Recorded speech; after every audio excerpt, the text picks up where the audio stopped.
Oh boy, folks, we're back with a Generations commentary of an M.Night Shyamalan movie. So this time, I know the twist. And, spoilers, sure, it's incredibly stupid. But sure it doesn't. And I think Glibs knows by this point. Do you know this movie already, right, Glibs? I've forgotten the twist. Oh, there you go. Goody, See, this is goody. You see, Joe, but this is the advantage of having British friends. You get to tell the same jokes over and over because I'll always forget them anyway.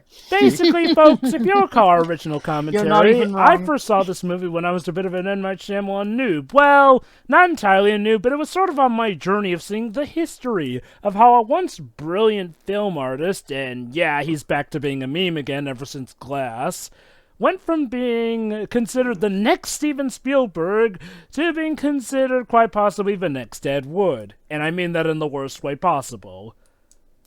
There's a history of Shyamalan. Basically, Shiroi, according to Shyamalan, the idea behind this film was to let go of all rules, let go of all film conventions, and just rely on just faith. Like, just write whatever feels right to him, and just hope and pray that this will somehow turn into a great movie. And I got bad news. Is abstract. And It's literally him throwing shit at the wall and hoping it sticks. It's literally that.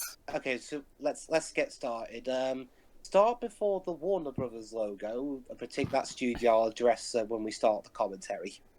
All right. Okay then, 3, 2, 1, click. Okay, so I said Warner Brothers. This film was originally, like Shyamalan's previous ones, going to be distributed by Disney. Yes, that's right, the Disney. Well, it is a fairy tale.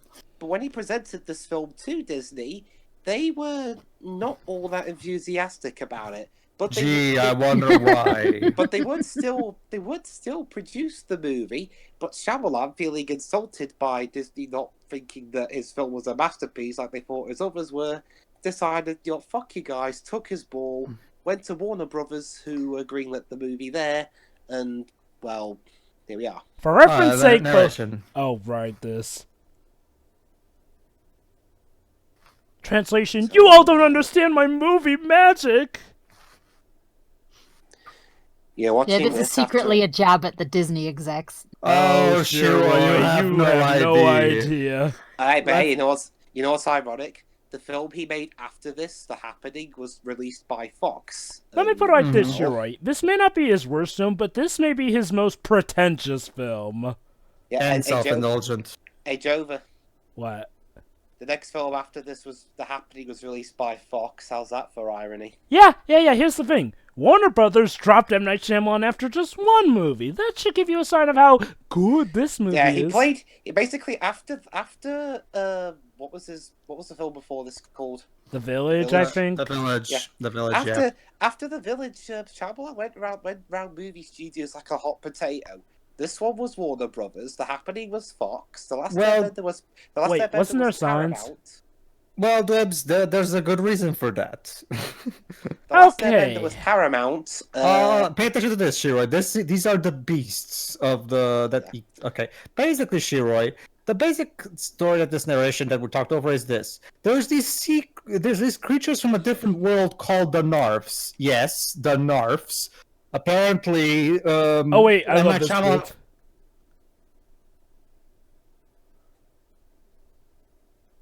Screw you, Shyamalan. They just didn't listen. Lady in the water. Basically, Shiroi. When you say Narf, it makes it sound like a really bad cough. not just that, Dibs. That's what Pinky says from Pinky and the Brain. Narf. Like, seriously, Shyamalan? That's the name you're going with? Fucking Narf from Pinky and the Brain? Did Warner Brothers? Oh, hey, guys, it's that guy from Tim Burton's Planet of the Apes remake. Oh, Paul Giamatti, what are you doing here? Did Warner Brothers release Pinky and the Brain? Yes. Yes, it's a Warner Brothers property. So, did Warner give him the rights to the name? Honestly, Dwibs, I think Warner Brothers were just agape too much to protest because, well, you believe it or not, Narf is not the most stupid thing you'll hear in this movie. Yeah. Anyway, Shira, here's the basic gist of it. There's these Narf creatures who were mystical in nature, and they always inspired men to do great stuff. However, men became evil, I guess, and they stopped listening. That's the basic gist of it. And what was My these guess mystical is- creatures you're thinking, Shiroi? They were basically women. My guess is that Warner Brothers were really ecstatic. Women who that can they- breathe underwater. My guess is that Warner Brothers were really ecstatic about getting their hands on the Shyamalan script because at this point, Shyamalan movies were a license to print money.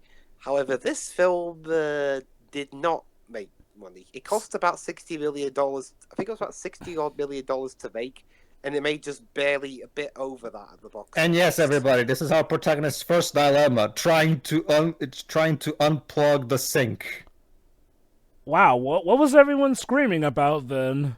Oh, I thought sure. there was like, I thought somebody was just aggressively stabbing a rat in there. Like, what the fuck? Not just that, Shiroi. Notice that guy who clearly looks like a douchebag. That guy with the glasses. Yeah. He's a movie critic. Keep that in mind for later. Oh God. And Yeah, meanwhile, I think you can tell where this is going. and here we see Rule 63 Rufio, Who? the girl. The one No, who I meant, Okay, is... I meant who's Rufio? I think Wait, you don't know about Dante Hook? Basco? Yeah, I you think know. you- Dante Basco. Jeff, I haven't watched Hook in years. Yeah, but you know, the iconic... Okay, fine. Dante Bosco's character from Hook. That's the thing, Joe. But Dante Basco is actually more well known for playing Zuko than Rufio at this point. Oh, I really, know, so. but like, well, almost anyone can recognize the Rufio hairdo from a mile away.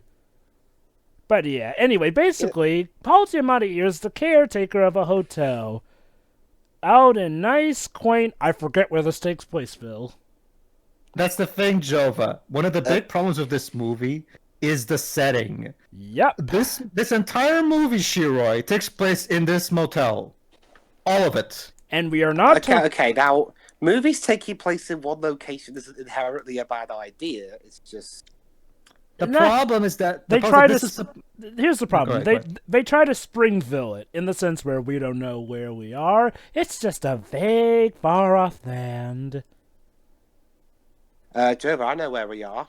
Oh, this guy. Oh, God. Basically, Shiroi, this guy works out with these things, but he only does it on one arm. I'm by no means a physical fitness expert, but I'm pretty sure you're supposed to do it with both arms. It's like an experiment. No, guy. Here's the real reason you're doing it. Because you're an M.Night Shyamalan character, and M.Night Shyamalan just knows how to write quirks, not actually characters. Anyway, Like, does he Trevor, actually swap it to the other arm, or does he Nope. literally just No, work he out with that he one works arm? out this one arm.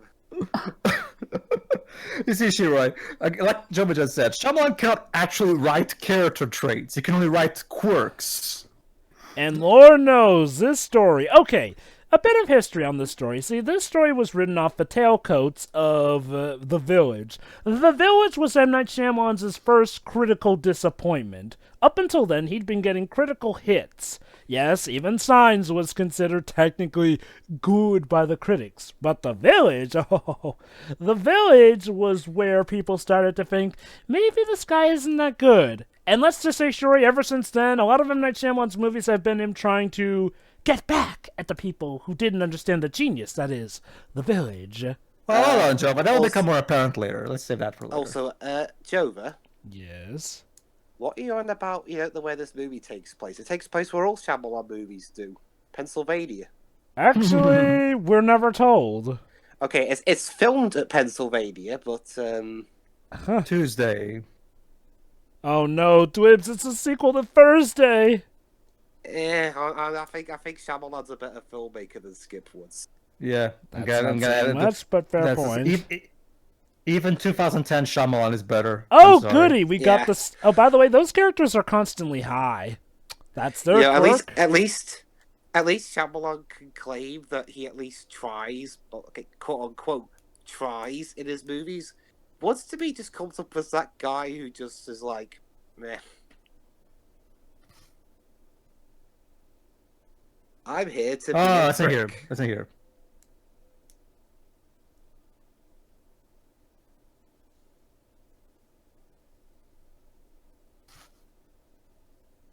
Guess that's it? You must be very good. Awkward There you go, silence. Shiro. That was Shyamalan's way of establishing that this guy's a film and book critic. What was with the long Just awkward pause? have him knock on the door. And then, by the way, who are you? I'm a film critic. Oh, okay, bye. As you know, Because that's how you do exposition, right? It got even worse than The Last Airbender. again, I still hold The Last Airbender is definitely M. Night Shyamalan's absolute worst film. It has always Pretty much almost everybody agrees with that. I can't. I'll say something, Jova. I'm not saying it's the worst movie, but I thought Glass was a bigger disappointment than. Oh, absolutely! Well, Oh, absolutely! that's- I get what you mean. Last Airbender was made off of a point where, unless you didn't know M. Night Shyamalan, like me, unfortunately, you were expecting that movie to suck. Glass was off of two Great movies, yeah.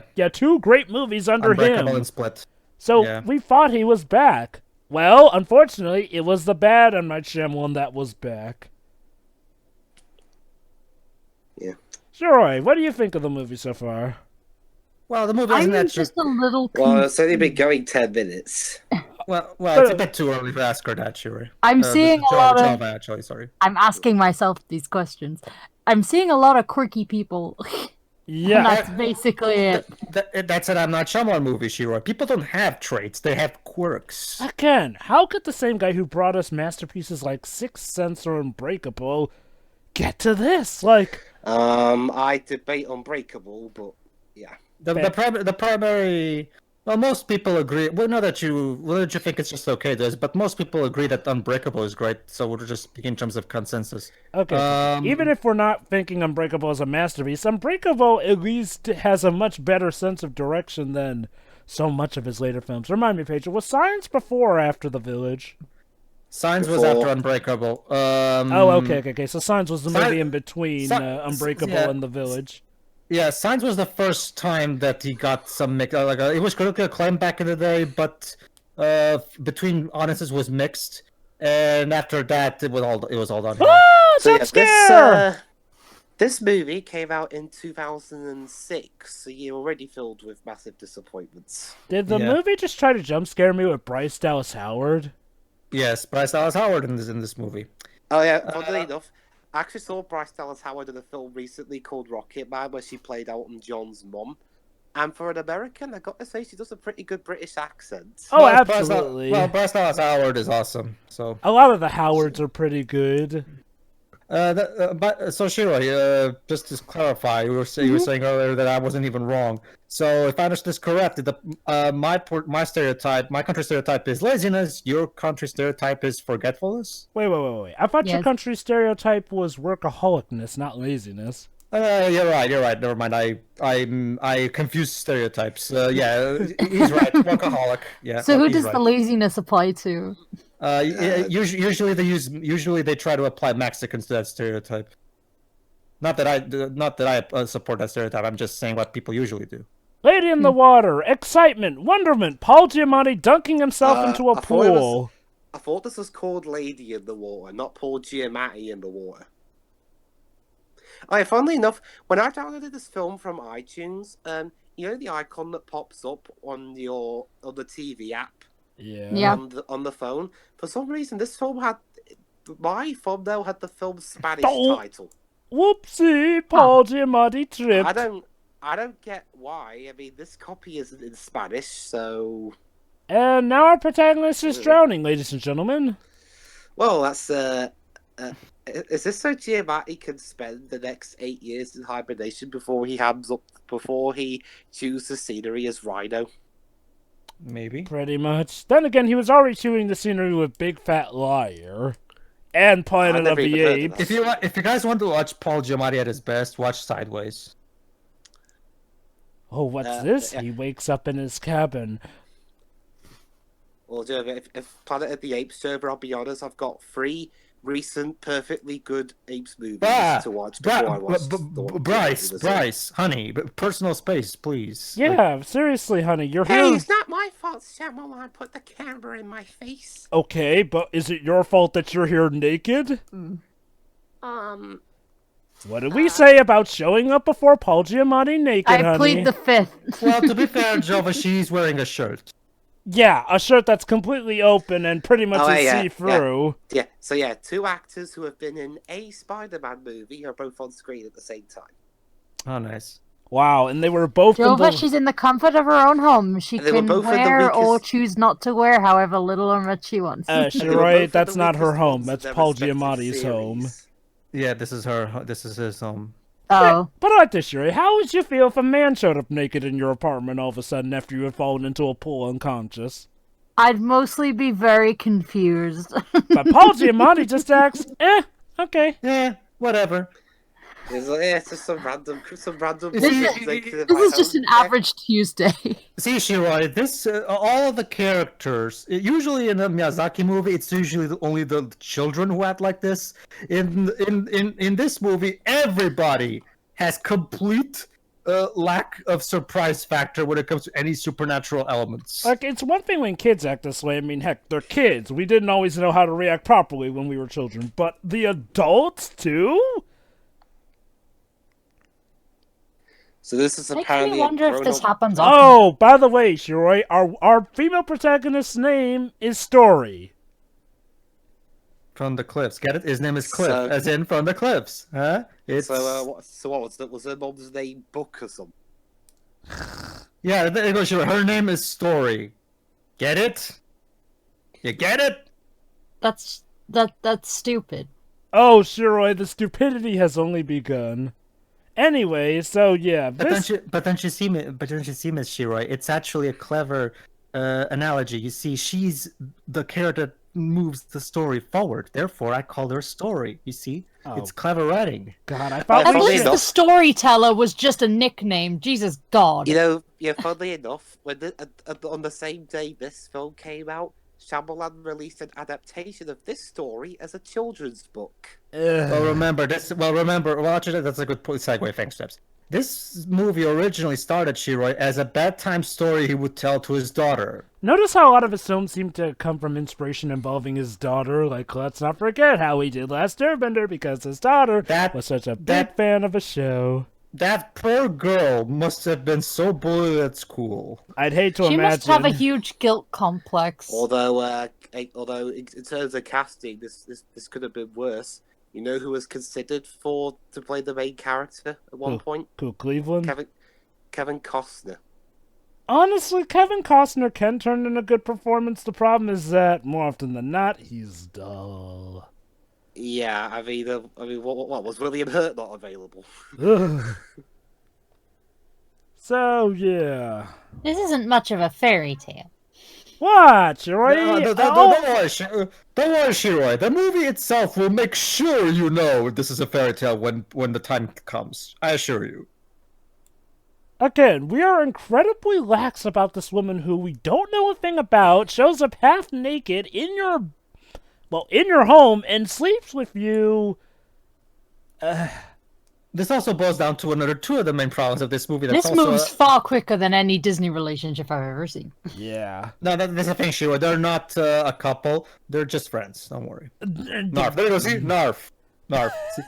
Shyamalan actually pitched this to Warner Brothers, and Warner Brothers went, yep, go ahead. Okay. Make it. Okay, I gotta Use know. our money to make this. I gotta know. How many takes did it take for them to not burst out laughing when she says Narf? Well, considering how strict, from what I understand, Shyamalan's one of those directors who is really insistent on sticking to the script, which is fine. I mean, lots of directors have that wanting of their actors to stick to what they've written. But What's he gonna do? Throw her in the ocean? Yeah, he's gonna take her back to the pool. It's Cliff and story. But wait, hold on. There may be an antagonist in the midst. bit of foreshadowing. A film critic by the name of Pete Von der Haar from Film Threat said that if Shyamalan was using his children as inspiration for this story, why not just make movies from Nickelodeon while you're at it? No. He was 4 years too early on that jab. Nothing to be afraid of, just a giant wolf who's menacing you. Well, he did that. Well, he did make that review at the time this movie came out. When did this movie come out? 2006. Well, that's what I'm saying. That's what I was saying. He was 4 years too early on that jab because 4 years later, that's what happened. So they were still rolling in that Harry Potter money, which is probably why they had so much change to spare on shit like I this. told you about his reaction to when he read the script for the first time. Alright, sure. You probably didn't notice that because it was too quick and was dark. So, there's this hairy creature that looked green as well, like he's just saying, and he was chasing her, and they went back inside. I love that shot. Paul Giamatti's eyes just wide bulging open. Bryce Dallas Howard reaching out to the pool, pointing to it like it's the second coming of Christ or something. The camera zooming in on the pool, and the wolf somehow not getting them. This also shows two of the primary problems with this movie, which are Shyamalan trademarks. One, bad pacing. The movie goes by way more slower than it needs to, especially considering how simplistic the story is. Second, this movie also suffers from that typical Shyamalan trope of the characters being completely devoid of life or soul in them, where the characters are all... In a typical Shyamalan as in typical Shyamalan form, all the characters are constantly talking this down-to-earth monotone, where they always sound completely lifeless. That makes the visit such an anomaly. No character in that film talks like this. Like I said, Dwebs, I refuse to believe that Shyamalan wrote any of that. Okay, sure. You may have noticed a few quirky things happening, like the sprinklers coming on or Paul Giamatti slipping and falling. Have I mentioned that this is the movie where M. Night Shyamalan tries to have some comedy? And by comedy, I mean slapstick. Oh god, I dread to think what Shyamalan would be like making a straight comedy movie. Pedro, it's funny you say that about the characters and how they emote, because even real people don't really talk like that unless they're really, really, have had enough. Or stoned. Yeah, idle conversation, can actually be very interesting to listen to. But... Oh boy. Oh, Shiroy, if you're not a fan of David Cage, be forewarned. There's gonna be a lot of shower scenes in this movie. I don't know. I don't mind that. I just don't like it when David Cage does it. Siri, imply that Shyamalan does it any better. Oh, I haven't seen the shower scene in his movie. Alright, Shiroi.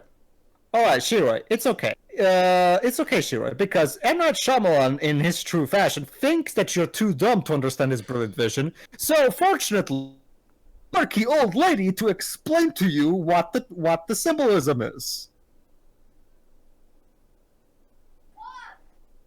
Yeah, exactly. Whoever is on Dweb's side. Yes, exactly. I agree. I actually thought that was part of the movie. The timing was there. There you go. There you go. Here's the quirky old lady. Listen to this. This is great. I like quirky old people. Arguing in Korean is funny. The entire purpose of this character is to explain the symbolism to you because you're dumb, so you can't get it. So, and the entire purpose of her daughter here is to translate for her. Yeah, basically. Yeah, as in she showed up the fudge out of nowhere. We're still taking that incredibly calmly. I love how Paul Giamatti looks absolutely embarrassed to be in this movie. Who doesn't? Honestly, this is one of those movies I get the feeling he took because he needed the money, really badly, considering some of the humiliation he suffers in this one. Let me put it like this. He suffers more humiliation in this movie than he did in Big Fat Liar. Yeah, listen. The seed. Alright, listen.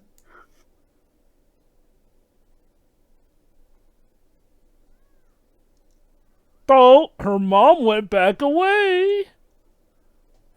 I told her she was quirky. Slapstick. Come on, Mom. We need to explain the symbolism to the viewers. I like how he backs away just in case she goes to hit him or something.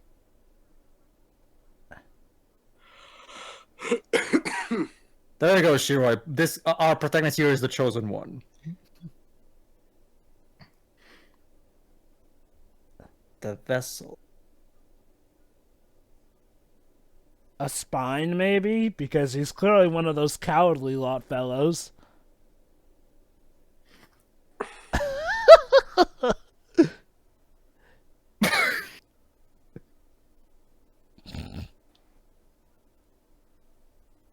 she won't tell you more because the more is incredibly stupid. By the way, Story The more even the has a- plot twist. So there you go, sure. That's our goal, to have story here be carried over by a giant eagle into the heavens, I guess? Funnily enough, Story has a MySpace account. I found it on the film's Wikipedia page. oh my god, really? There's nothing on it, but How much you Yeah. wanna bet M. Night Shyamalan did that is... Oh, by the way, take a shot every time she shows up naked.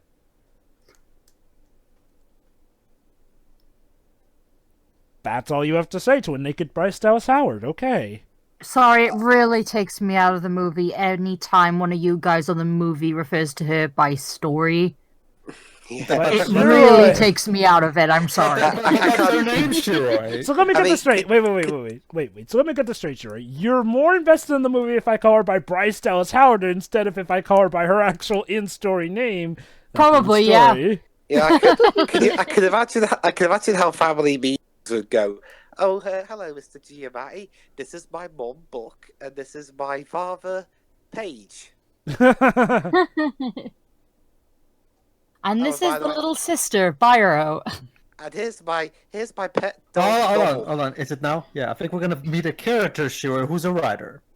Just hold on. Pet dog novel. Is their name Byro? No, you Damn wish. it. I do wish now. And our cat ruler.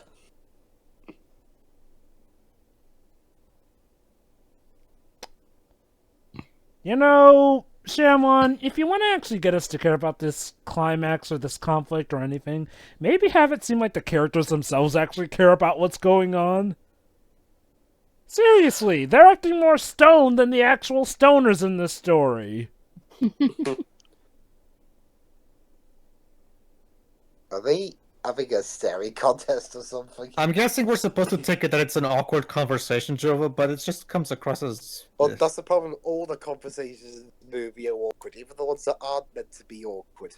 True.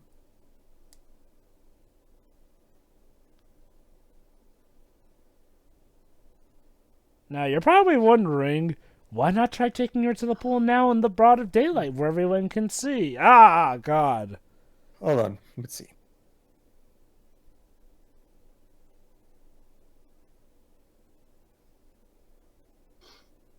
Yeah, for some reason he also has a stuttering thing. Oh, let's see. Listen.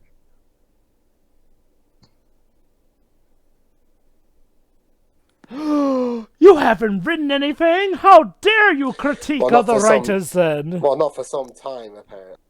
Well, hold on. Yeah, I thought he was talking about another character, but he was talking about the critic. Hold on.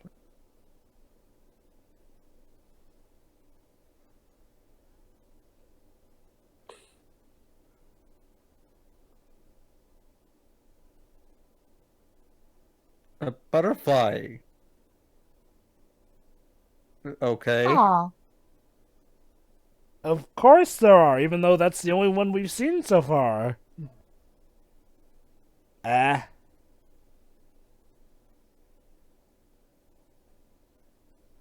Oh, never mind. Oh, I forgot that this old lady was a writer as well.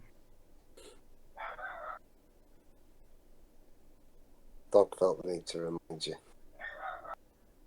Yep. No, Debs, turns out Mana is also one of those creatures who's after a story. Or there might be some cats fighting outside again. Oh boy. Oh boy. Oh dear. What? Let's just say, Shiroi, the purpose of these two characters is going to be interesting later on. Are these You- the writers or Can you No. say... no? They're just a random family. However, the kid is going to be important later. Let me put it like this. Plot contrivance, meet plot contrivance. Well, Joe, I would be surprised if, if that was any of the characters' names. A grandmaster level. Oh yeah, basically, Shiroi, the father is an expert in word puzzles. But I guess. As is my character. Oh, you'd be great in playing Dr. Lautrec then.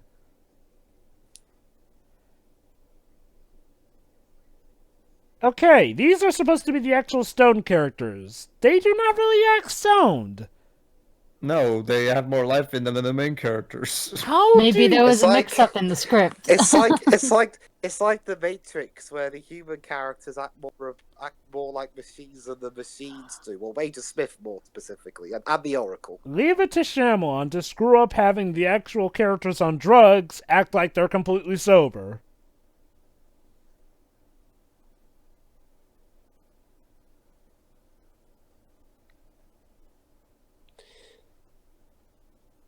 Did any of you guys catch this film while it was in cinema?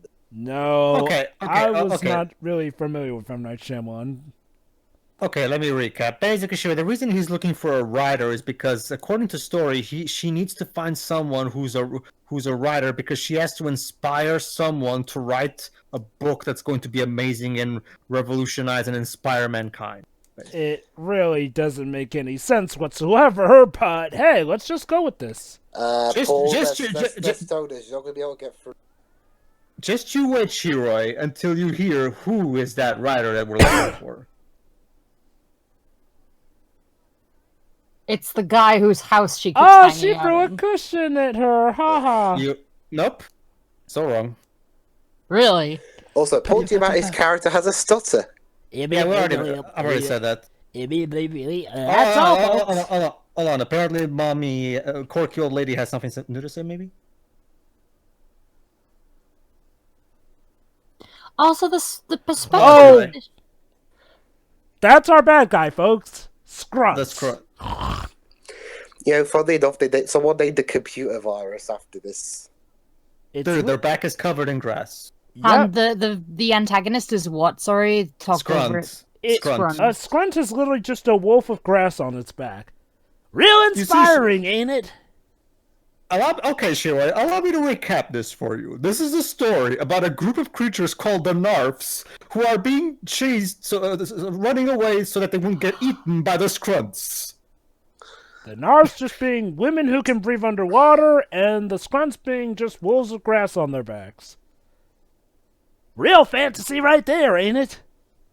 Sounds like, what's this? This sounds like something that was written by a kindergartner? Well, what can I tell you? Honestly, I'd say even... kindergartners. Honestly, even a kindergartner could write more creatively than this. Anyway, what I was saying was that perspective was very weird because instead of looking like, they were talking to each other really far away, it looked like he was shrunk. That's because Shiroi, one of... Oh, there he is! There he is. I am Night. I am Night Shyamalan. With his sister. Hold on, Joe. Hold on, Shiroi. He's a writer, too. Oh, please tell me it's not him. You'll just have to wait and see. Uh, Now, here's a good question I asked the first time when we watched this movie. Where's the plot of this movie? Like, okay, we technically know something of a conflict. Actually, all Joe, of his movies are self-inserts. well, that's the thing, Shiroi. In all of his other movies, his cameo always amounts to just that, a cameo. That's it. In here, he decided to make himself fucking Jesus. Oh, we're not there yet. We are not there yet, but holy cow. Honestly, I'm surprised. I'm surprised you tried. Do not read. The Last Airbender. Do not read. What, is that the script for Last Airbender? Don't read this. Your mind will explode. The public is not to know. It will be my magnum opus. Actually, Joe, the plot is clearly the Narfs who are trying to get back to their world so they will not be eaten by the Scrunts. I don't Okay. give a shit about the Narf. Okay. Sure, there's that, but regarding our actual cast of characters, what's the plot? Like, as far as we know, that's only just the plot with the Narvs. Where's the plot involving this cast of characters? They have to help her. That's the thing, Jova. The entire story of this movie hangs on one factor and one factor only. Can Story get home? And here's That's and you know what's sad? All we have to do is just get her to the pool. But no, we have this arbitrary plot contrivance keeping us from just getting her back into the pool, which is literally maybe 50 feet at best from the And cabin. there's also a thing about her needing to find a rider or some I shit. love how you said Yeah. Jover is as if it was in like massive quotation marks. This movie has like 3 different plots. Well, remember, Shiro, that's what we explained in the narration at the beginning, that the Narfs, once upon a time, used to inspire mankind. The reason we all came up with all these great inventions, like boats, sailing, technology, all that stuff, was because the Narfs were inspiring us all along. So We can't think for ourselves. So apparently we stopped listening, even though we've had so many advancements in technology still.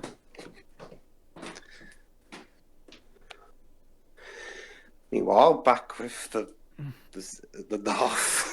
Is she talking to him, or is she talking to the audience who wasted money seeing this in the cinema? Because, What oh does she boy! say? I'm sorry. Let me tell you, Shiroi, when this movie... Okay, I've done my research. When this movie came out, a lot of people did not like this movie, to say the least. Well, Some- one Gee, saw I it. wonder why. Some, in fact, felt ripped off.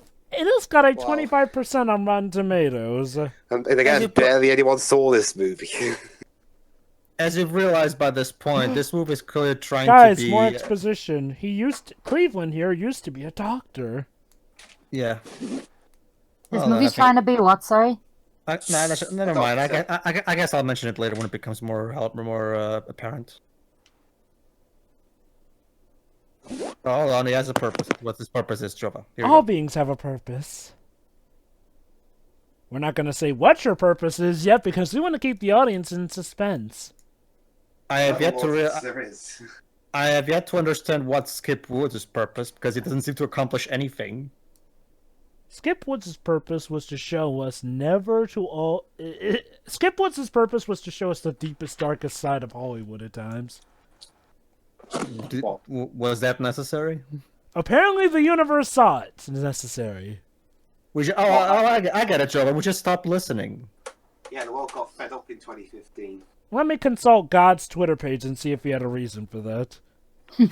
Yeah, no, seriously, God has a Twitter page. Well, God has like an automated chat website too. Oh, Not you, Pedro. I bet God still has a MySpace. I just imagine Kevin saying, "This is my friend's just story." said it. By the way, this is my friend's story. You barely know her. I just can't with this. I'm sorry. Why are you- Sure. Hang on a minute. Why are you looking at Shiro. So let me get this straight, Shiro. You were able to handle the unsubtlety of Detroit, and yet this is where you draw the line? Her name is Story. Hang on a minute. I got a minute. Story, why are you looking at him that way? He wrote you. But Also, it's a bit of a different yeah, he's technically your father, like, gross. Also, guys, this is literally the most critic-proof movie because you can't say that there's no story because there's story. She's right there. She's right there. Take that, critics. Insert picture of man pointing at his head, grinning. You were about to say, Shiro? Well, first I know which Gift Wiz is talking about, and also, at least with Detroit, like, that one was unsubtle in the sense that it was gross. This is unsubtle in the sense that it's ridiculous. Yeah, I mean, this is I'll unsolved. take Two different ridiculous kinds of over- unsubtle. Honestly, I'll take ridiculous over gross. Let me put it like this. This is unsubtle in the sense that it feels like you're literally reading the script outlaying stuff for you. Yeah, I won't be surprised if one of these characters say, cut to next scene where we see Story sitting on a Aww. sofa. They'll just be reading the stage directions at some point. Your words are very beautiful. Was Shyamalan in the room at the time she said that? No, she's talking to Ballin. Talk about how his heart is very big. Oh, don't worry, all these kinds of things she's saying about Paul Giamatti, they ain't nothing compared to what she has in store for Mr. Shyamalan himself. Okay, I know Shyamalan's character has a name, but fuck it, I'm just gonna call him Shyamalan, because That's who he is. and that's all he can play, really. I mean, in cameos, it's fine, but in films like this, where he has the much more extended role that, by the way, again, he gave himself. He was both in this and The Village, because in Village he also had a somewhat important role where he told in Signs, where he told Mel Gibson how to defeat the aliens. But it's time for a quirky old lady to tell us more about how this story works. I was talking about more screen time. Fair enough. Sure. I so needed to know that. Thank you, lady. I totally needed that information. Fuck it. I'm almost I'll surprised check that they actually. don't show it to us. What is this thing called humor? What other films came out around this time in 2006 that people were watching instead of this one? Quite a few things. Look, Paul, you're not Porky Pig. Just get straight to it. It's okay. Yay! She's allowed to leave now because... You know... Okay, But what about the scrunts? Oh, Who guys, the after? sprinklers came on! Woo! Okay, the exact day this film came out, I don't think it had much competition. It had like Clerks 2, Monster House, and My Super Ex-Girlfriend. But it's just that 2 weeks prior, Pirates of the Caribbean: Dead Man's Chest came out. Which was a much better movie than this. Yeah. So, okay, so even though there's clearly a wolf who's after her, it's like, nah, it's fine. She can go back to her pool It's just fine. Jova, it's a scrunt. I would appreciate if you got your terms correctly. Sorry, it's okay for the Narv to go back to her pool because the Scrunt is supposedly not going to go and attack her. There you go, Joey. Supposedly. There you go, Joey. You managed to say that with a straight face. Congratulations. Uh-huh. Yeah. Okay. I hope you're proud of yourself, Jova. Can you imagine Shyamalan telling this to his granddaughter before she goes to sleep? Sorry, to his daughter before she goes to sleep. wonder. And then the Narf ran away from the scrunt. Okay, so... Dad, please, I told you to lay off the booze. Okay, No, so... don't be silly. I've got off the booze for a while. I'm saving it for writing my script for that TV show you love. Oh, dear. After I use a bit of it to write my film about where Wynn's the main villain. And he climbs the stairs, folks. Comedy, storytelling. Climb the stairs. This is another thing with this movie. Oh, well, would you look at that? Turns out she got attacked by the Scrun. Why she didn't just jump into the pool is beyond me. Why is she still naked? Basically, she got attacked by the scrunt, and that's what those scratches come from. As for why she's basically naked, Shiroi, it's because she needs to constantly stay wet. That's the thing, Shiroi. She's a narf, Woo! meaning she's a sea. Slow motion CGI wolf! That CGI looks horrible. And why doesn't the Scrunt chase them up the stairs? I don't know! Because scrunts hate stairs. I don't know what. Yeah. Remember, Shiro, she's a sea nymph, so she needs constant hydration. Does she have like a different form or something? No. Nope. Oh, Unfortunately, we don't have the budget for that, Shiro. Oh, here we go. because Shiro, originally I thought. Oh, Here you go, Shiro. This is possibly this scene that we're about to watch is basically the entire movie in a nutshell. Oh, goody.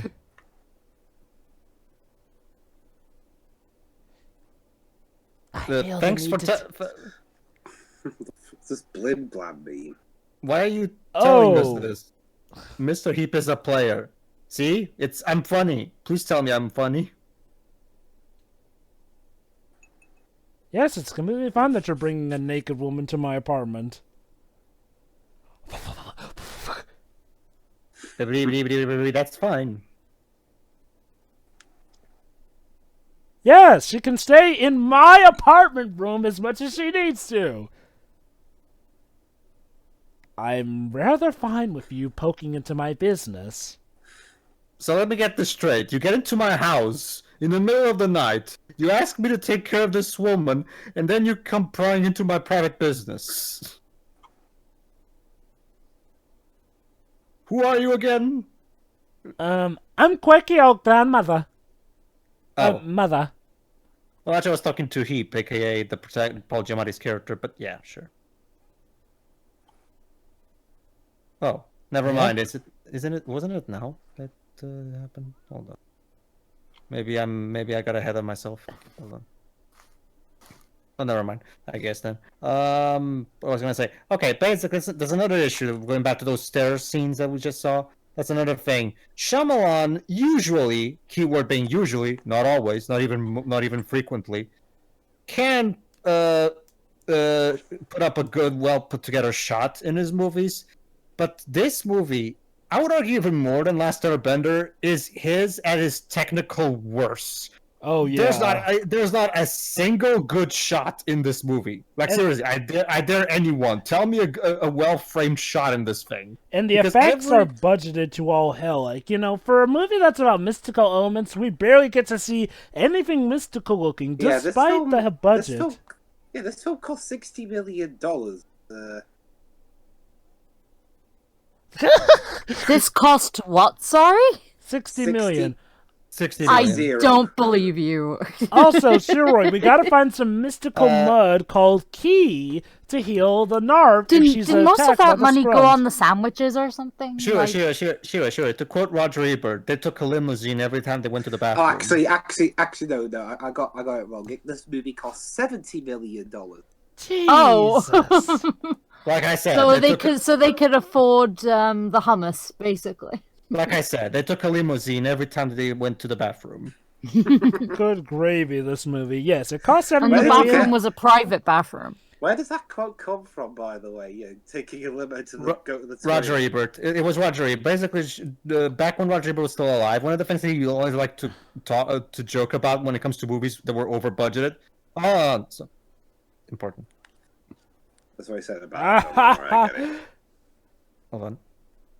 Tartutic.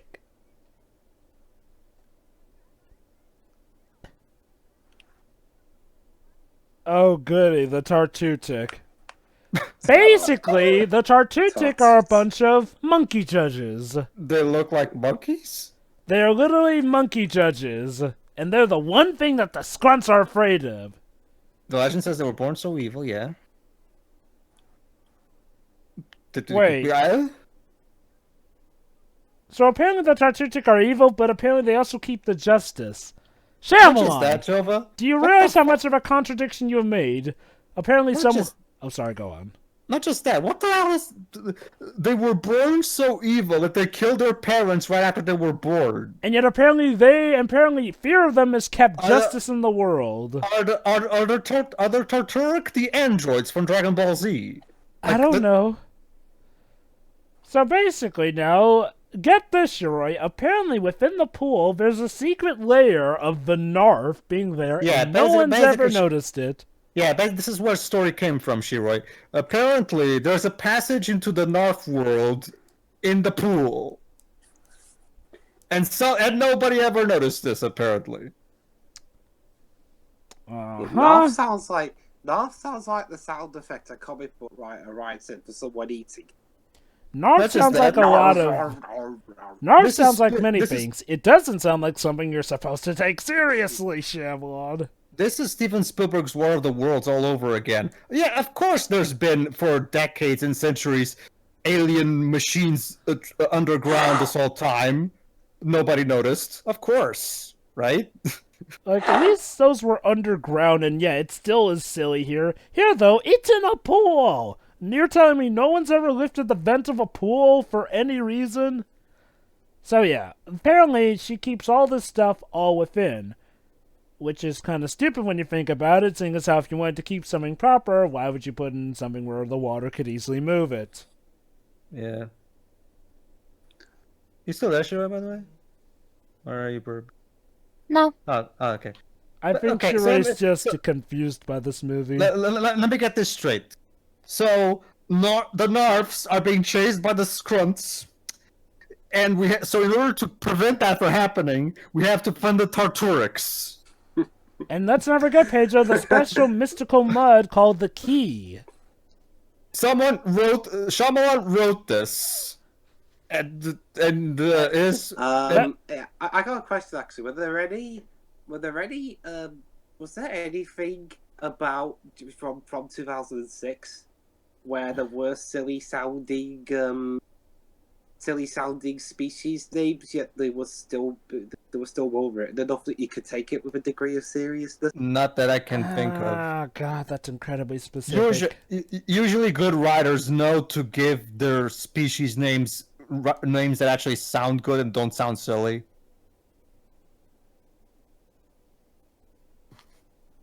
Well, I mean, it's better than like in video games where they literally call people NPCs. Okay. It's better in video games where sometimes people just get lazy, just call them NPCs.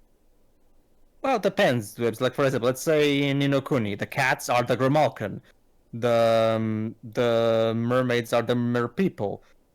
Well, the mice are just mouse kind, which works. It's simple and true, but it works. They're cats, mice. Sure. I mean, okay, I'm sure there are things that have managed to make silly-sounding stuff be taken seriously. Heck, Kingdom Hearts does that on a regular basis. Hello? Yes, women's feet. How nice to see you. You saw Quentin Tarantino didn't ghost direct. Oh, it was her. More about the quirky old lady. Let's see what she had to say now.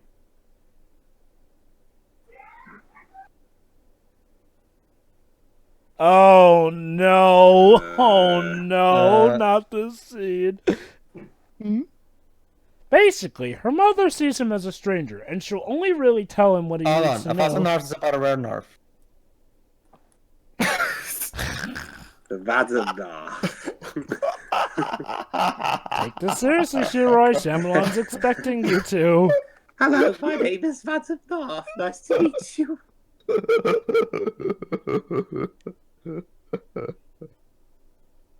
Uh-huh.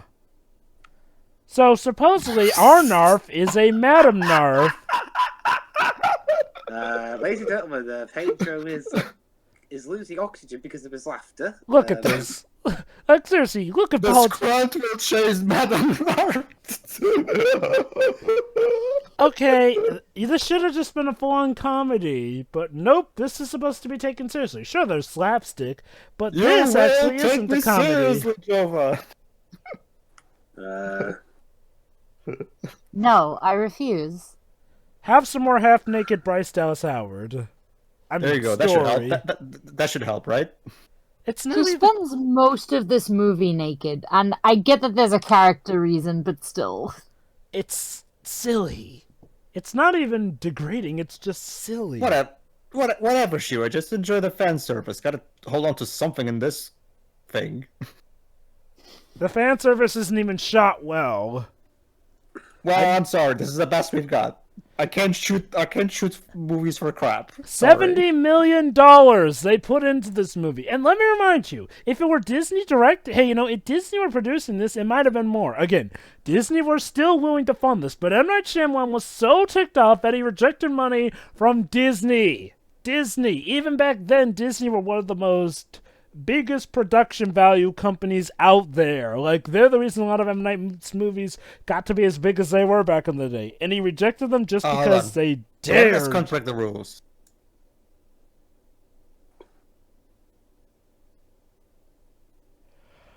What do you mean important to everyone? We don't care about her. Oh, hey, there's the Scrunt. You see, Dwibs, story is the key to all this, because she's the most funniest character we've ever had. Sprinklers! Well, can we stop it with the sprinklers? I can't tell. Sure, what about the wonderful CGI on the Scrunt? And the Scrunt apparently only comes out at night. You're probably wondering why she doesn't escape in the daylight. Never explained. Never ever. Never, ever, ever. What does get explained is... Behold this shot of Giamatti's head. I mean, it's symbolic of something. Suddenly we're kindred spirits. Oh, remember, Jova. He's the chosen one. He's supposed to protect her. He's the key. It's kind of awkward in hindsight when you get down to it. Until the giant eagle takes me to... Oh, wait, no, apparently the Tartutic. Wait, weren't you waiting for the giant eagle? Now it's the Tartutic? Kind of lost the focus there, didn't we? I'm surprised the eagle doesn't have. I'm surprised the eagle doesn't have a cellular name too. I lost focus. Hold on. More Oh, exposition, I think. God. Or is it now?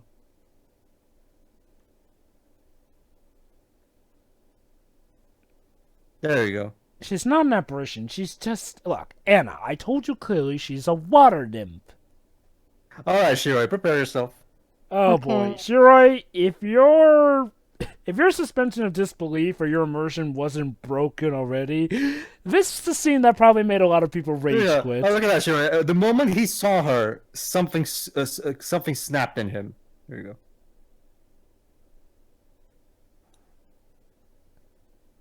So this is our guy. Okay, she's gonna tell him his future. he's gonna tell his Just future. listen, Listen to okay? Listen.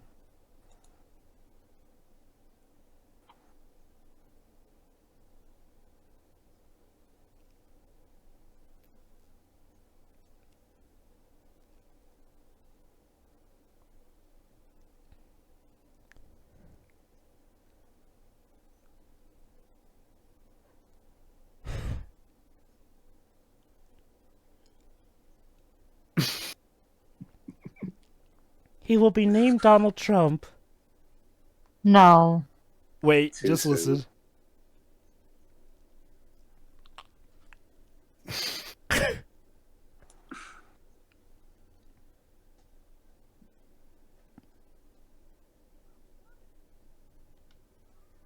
Okay. Okay. So, Shiroi, in case you didn't hear, So funny. okay, Shiroi, in case you didn't hear that over M. Night Shyamalan's raging erection to himself, basically, the Narf basically states that he will write a book that will inspire the next president or a future president who will unite the world in peace and harmony, all thanks to him. Yep. Lovely. Basically, M. Night Shyamalan will be Jesus. He just loves kissing his own ass, doesn't he? Like, it's a... No. Sure. This is not kissing his own ass. He's literally giving himself a blowjob.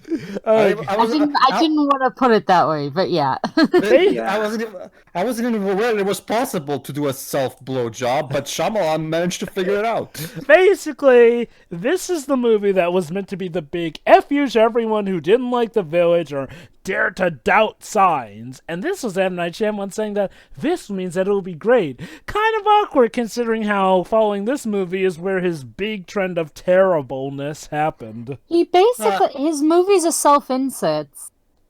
No, Joe, but technically The Village was the one where the shitness started. Oh, God, this scene. Remember how I said that this actually managed to humiliate Paul Giamatti more than Big Fat Liar?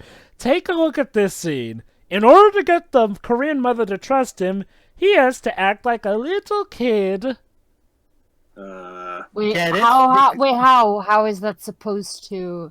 Because Shiroi, the mom thinks he's a stranger, so he has to do this in order for her to... Because remember, Shiroi, this is... That doesn't make him any less of a stranger. Never mind the fact that he's the flipping caretaker. There you go, Shiroi. She finds it funny, so there you go.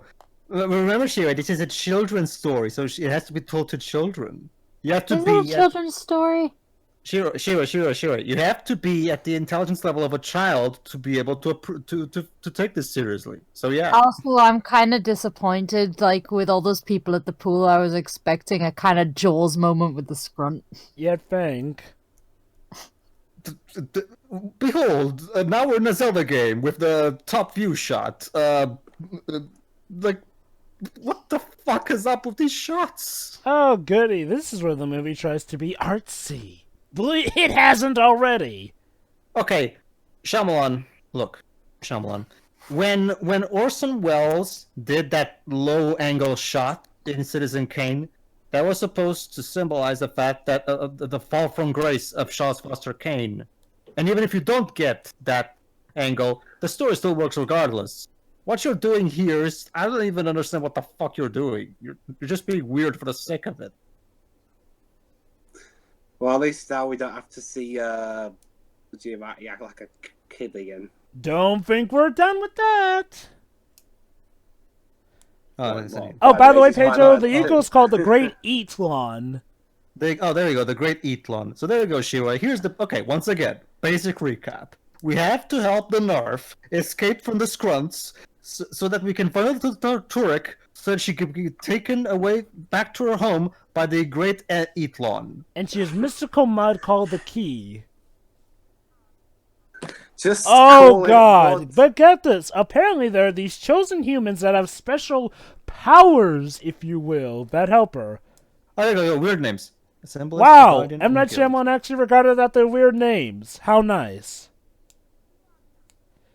And somehow Anna can understand what she's saying, because it's a game of charades while in the shower.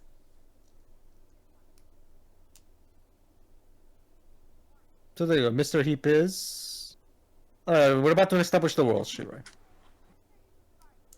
There you go. Our protagonist, Paul Giamatti, Shiroi, is the Guardian. He's supposed to protect her. The Guardian is supposed to be somebody who can... Well, I'll let the film explain. There you go, the symbolist. Keep this in mind, Shiroi. A symbolist. Someone who can interpret hidden messages. I'm Keep sorry. that in mind for later. Keep that in mind for later, Shiroi.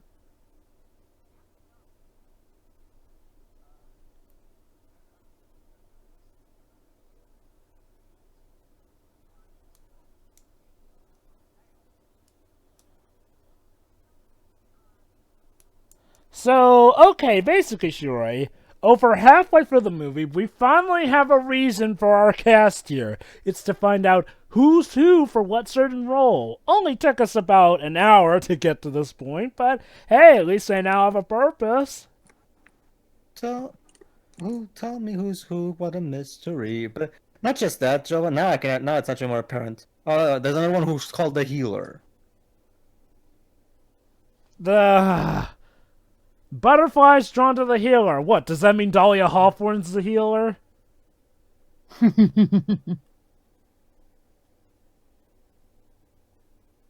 probably what she thinks of it. Not just that, Shiroi, but let's think about this for a moment. Shyamalan is literally explaining what the role of each character in the story is.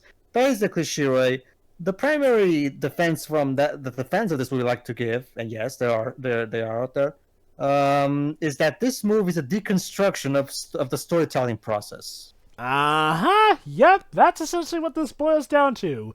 At first you thought it was going to be a fairy tale, but then it turned out to be... Alonjova. Bloody noise. What are you, British?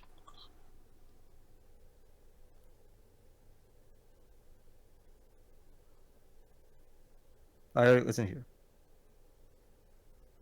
Plots? Yeah, he's asking how plots work, how stories work. It's a beginning, middle, and end, you doofus. There you go. There is no originality left in the world, he says. Yep. Basically, that's M. Night Shyamalan's way of saying, guys, the way I'm doing it is truly mysterious, but you're too used to the grain of all stuff. I'm going against the grain, therefore I'm a genius. Alright, listen here.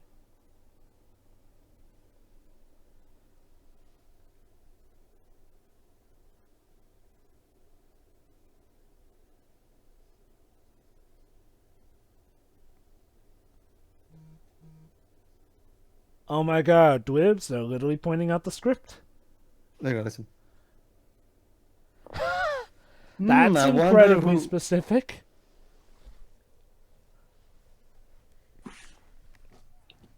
Is that Jeffrey Wright? There you go, Shiroi. Being good at crossword puzzles means my you can God, interpret messages.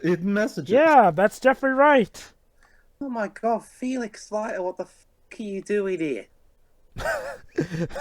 Wait, That- who's here? Basically, later on in the year 2000. Hold on. In order to find the guild, find a group of characters who have mundane, stupid dialogue. Go ahead, Wibs. Later on in the year 2006, Jeffrey Wright would appear in Casino Royale as Bond's brother from Langley, Felix Leiter. Alright, that's nice. But yeah, there you go, Shiro. That's the purpose of these stoners. They're the guild, aka characters who have really weird dialogue, as the critic put it. Again, you might as well be listing out the people you want for a script at this point.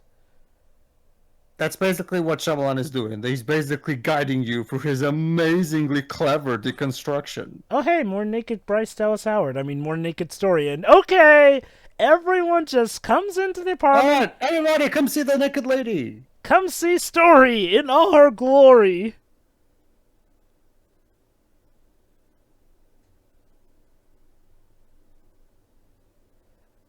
So, Shiroi, imagine if, say, you had to come see someone naked along with everyone in your apartment complex. I'm sure you take it just fine like everyone else is, right? Oh yeah, totally.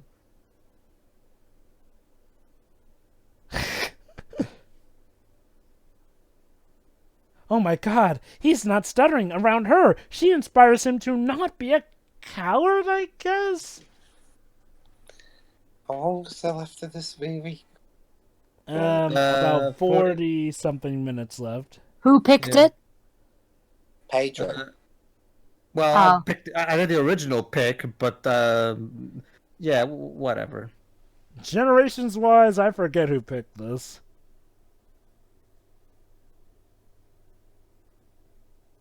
That's right, folks. We're using crossword puzzles to solve our plot now. Yes, just like in Dr. Lautrec. Oh my god, the Da Vinci Code wasn't this complicated! Do you mean that one with Tom Hanks, Jova? Yes. I think so, yeah.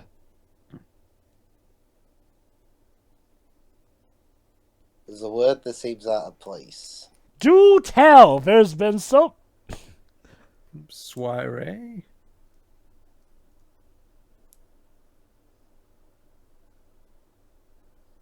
Group just has 5 words, so... Posse? Everyone's staring at you because we're wondering what the fudge you're on, man. Yeah. Why are you staring at me?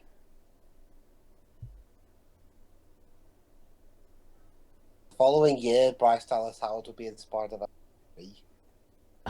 Well, there you go. She said it herself. He's hearing the voice of God for a crossword puzzle.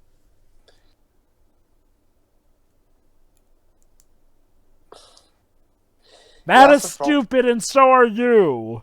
Okay. I want to address the problem with this movie. Once the novelty of laughing at the silly names wears off, this film is honestly pretty boring. Yeah, again, don't you just feel the mystical elements, folks? And It's mostly because there's when we get to this latter half where we're literally dissecting, quote unquote, the story, it's just a lot of talking about yes, we know we're not 5-year-olds. Sorry, Shyamalan, but this might be impressive to a 5-year-old, but that's basically the primary target why audience. is he pointing at the curtain? I don't know. I don't know. Shyamalan is so bored of the characters that he thinks the curtain is more interesting. So essentially, Shiroi, what we have here is essentially, hey, you know on the special features on your DVD where they see the making of? That's pretty much what this section of the movie is. They decide to put in the special features within the movie itself. Are you excited, Shiroi? It's like did they literally do that in Master of Disguise? I don't know. I don't think I've seen that movie. Well, I saw the Nostalgia Critic review of it, and I think it was that one. Okay, so get ready for some more suspense. Another naked shot of Bryce Dallas Howard, I think. Yep. Bryce, you okay? Bryce. I don't think she is, Joe. I had to wonder, was she on coke for this movie or something? No way. I think everyone was, except for the actual stoners, apparently. I know, right? So basically, Paul Giamatti as the Guardian is supposed to be able to basically guard her against the Scrunt. Oh, so now you can talk. Holy crap, she talked. Supposedly being too damaged had her not being able to speak? I don't know. So she's gonna guide Paul Giamatti into finding the scrunt. Basically, here's the thing. Apparently, there's a weapon that can be used against the Skrunt that's hidden in, got this, the Skrunt's own lair. Mr. Jova, I have a question. Why, yes? What is it, young child? Why does the scrunt want to eat the knife? Well, that's because nuts are very yummy and delicious. What do knives taste like? I don't know. I'm not a cannibal. But you're not enough, so it's not cannibalism. Yes, but they are clearly just women because this is a completely uninspired fairy tale, so I got nothing. Yeah, I can tell. Now, here's a better question. I'm scared, Whips. Now, here's Please a good believe Don't question. hug me, I'm scared. Mr. Pagewell? Yes. Why would the knife keep the one weapon that can hurt him in his very own lair where somebody could go into lair and then kill him while he sleeps? If you question Mr. Duarte again, child. Listen, Jason. If you question me again, I will give you an F. So. Aww. Or even worse, I'll take off a gold star. Okay, so basically... Oh no! I'm explaining There's everything nothing that's happening to horrible. you. If you don't appreciate this, Jason, we were going to watch Last Airbender right after this. Oh, God. Ah! No! Oh, shit. So, get this. Apparently the Guardian can hypnotize the Skrunt to stay still if he looks him right in the eyes. And if we do that, he will be compelled to stay frozen and walk. Wait. Let me read that line again. It will be compelled to stay frozen and walk backwards. So does it stay frozen or does it walk backwards? Make up your mind. You can't do both. It depends on how it depends on how in line the stars are. It will stand still and then it will walk backwards. No, so it won't stand still then. Like.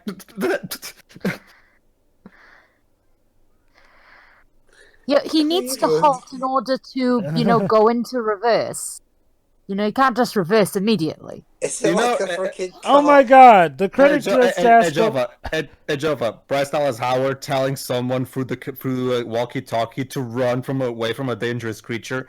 If we do a lot of mescaline, Jova, we can pretend that we're watching a Jurassic Park movie. I know, right? Yeah.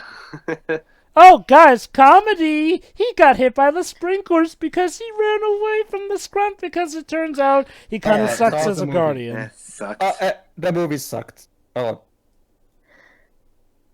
There you go. He's literally pointing out the problems of the movie.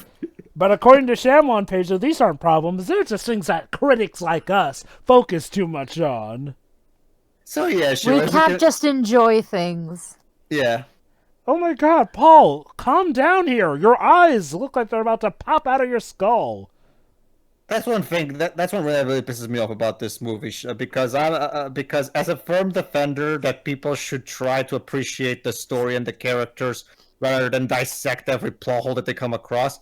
This kind of thing gives people like me a bad name. Shyamalan, yes, you should be along for the ride when it comes to movies, but you're completely distorting the message. Here's the thing. A movie needs to be good enough to actually get us to go along for said ride. Is it better or worse than when Roland Emmerich had caricatures of Ebert and Roper? Yeah. Although the weird thing is that he doesn't have anything bad happen to them. Sure. Well, Siskel and Ebert in Godzilla. That's the thing, though. It's like, yeah, that's it. Siskel and Ebert. Yeah. You know what's funny? It's like, well, even Siskel and Ebert said themselves, if you're gonna have us in the movie, why not have something bad happen to us? Like, nothing bad really happens to him except maybe, Siskel giving Mayor Ebert a thumbs down. But other than that, nothing really bad happens.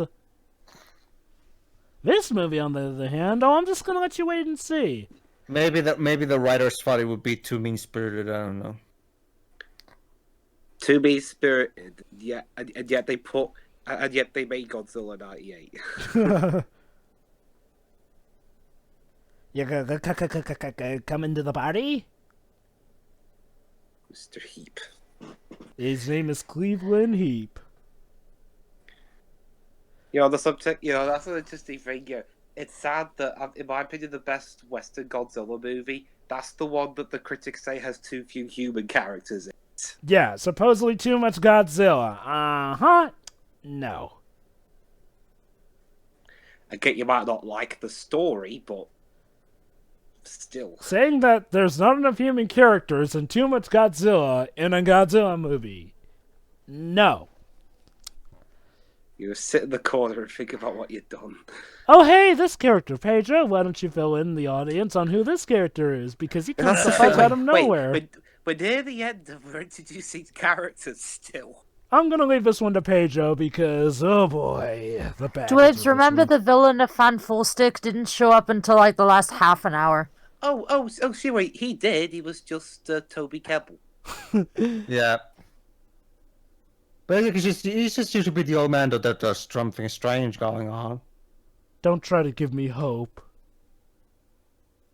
Oh no, the pages of the script are flying away or something. It's just Kebbell. Oh, wait. Guys, look. Shyamalan is literally shitting this next movie out. Wait. What, Mr. Shyamalan, what is this about trying to make...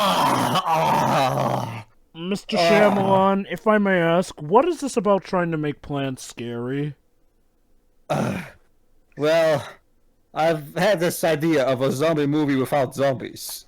A zombie movie without zombies? And what's this about trying to make the wind the main antagonist?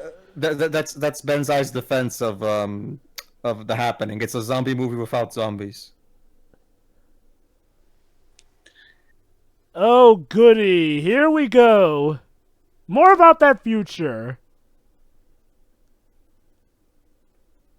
Not everybody tries to meet the people who inspire them, you know. It's not like I try to meet J.K. Rowling just because I really liked Harry Potter.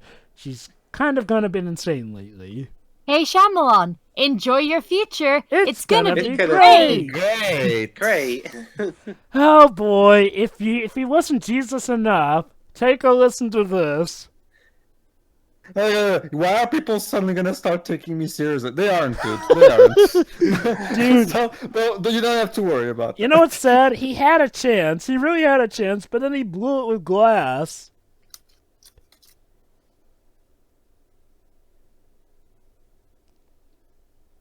There you go, Shiroi. His book will be so revolutionary, so amazing, that people are going to murder him for it. Wow. He basically essentially just called himself Jesus, Martin Luther King Jr., and almost every other revolutionary figure rolled up into one package of awesomeness. You see, That girl looks as baffled as we do.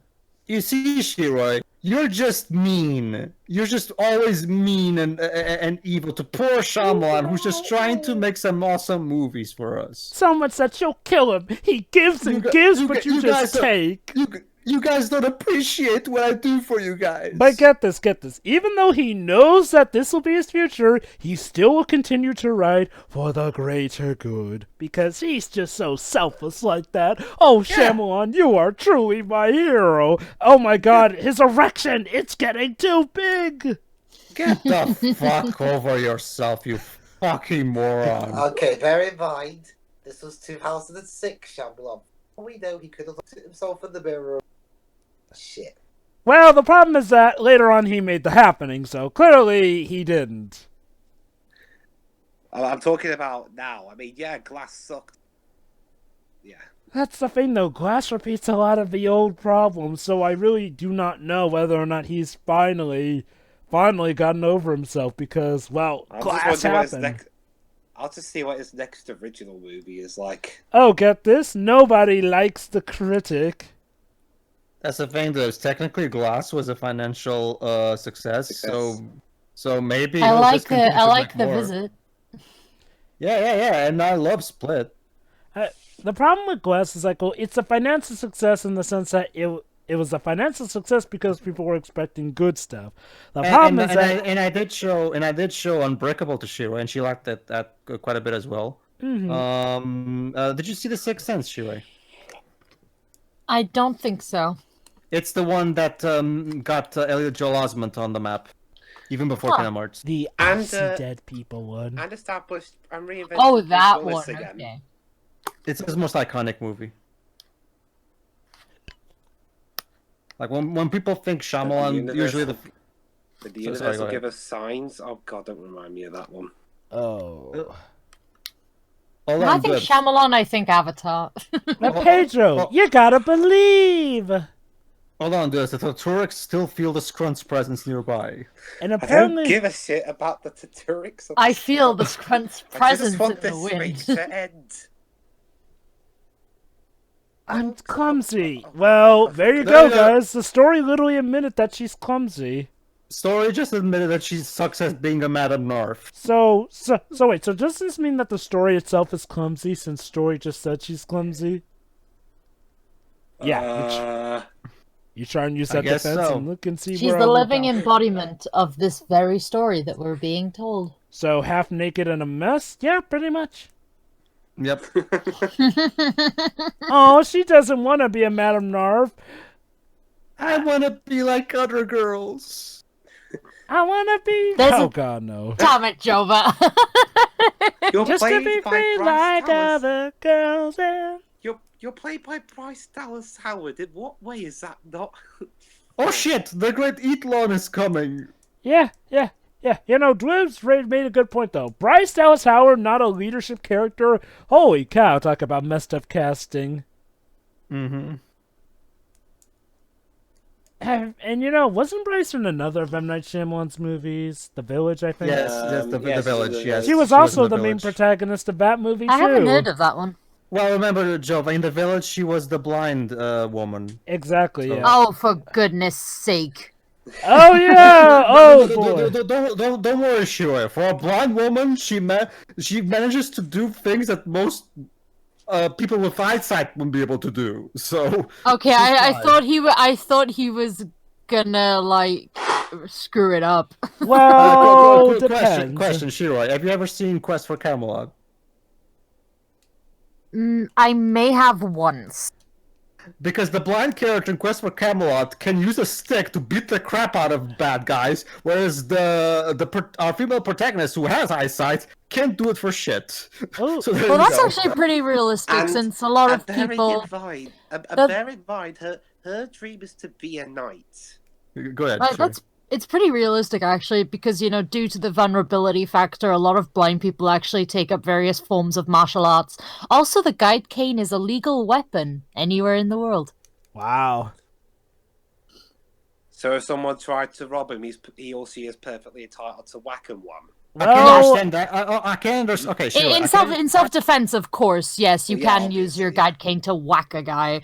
Like, Well, and there you go. And there you go. The guy who was training only one Tureks. So, yeah, the guild signals something. Okay, Shiro, I get you, Shiro, I get you.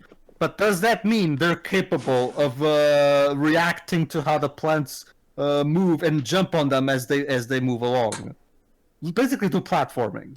are they trying to channel Toph or something? Like, No, In a they're sense, the problem is that- they're just trying to create a badass blind warrior. Find me a mirror and get me my acting coach. Seriously, the way she read Yes. that line. Find me a mirror. and my agent. Dwebs, are you bursting one of those things with bubbles that you break? What the hell are you doing? Or are you like lighting a fire or something and it's crackling? Guys, the sprinklers. Oh shit, the See, squints so are it- coming. It was a fire, so yeah, the sprinklers are on. I guess Dwebs is tidying up his house or something. Oh my god, a And scary I was right, we are gonna have a Jaws moment by the pool. This is great. Dun, dun, dun, dun, dun, dun, dun, dun, dun, dun, dun, dun, dun, dun, dun. Yeah. My name mentioned. Were you tidying your house or something? No, I was just getting a quick drink. Well, try to mute next time. Unfortunately, I can't.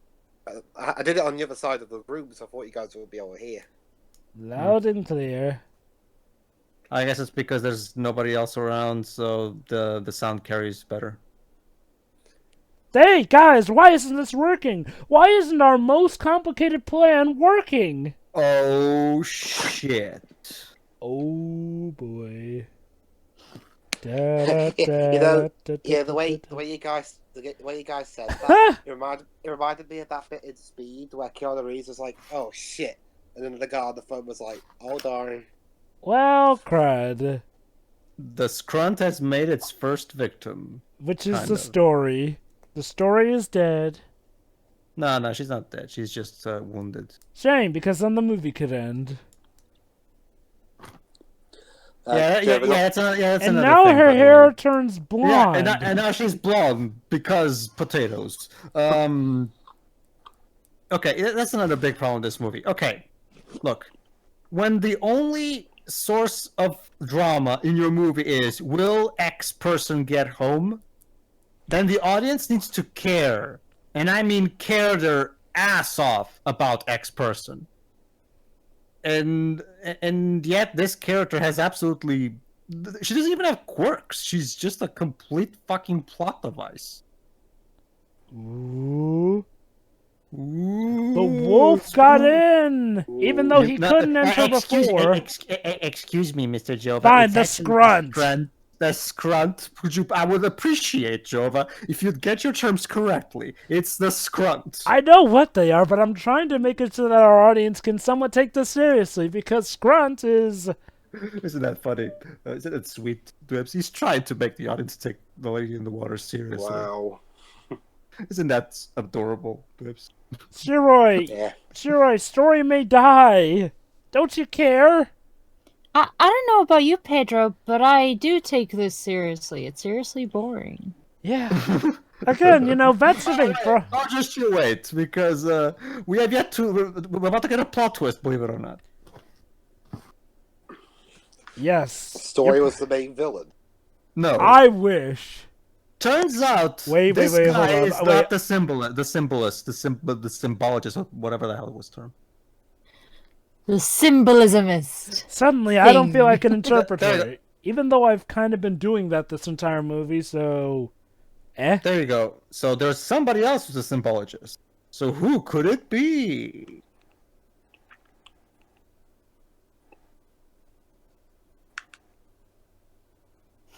Screw you.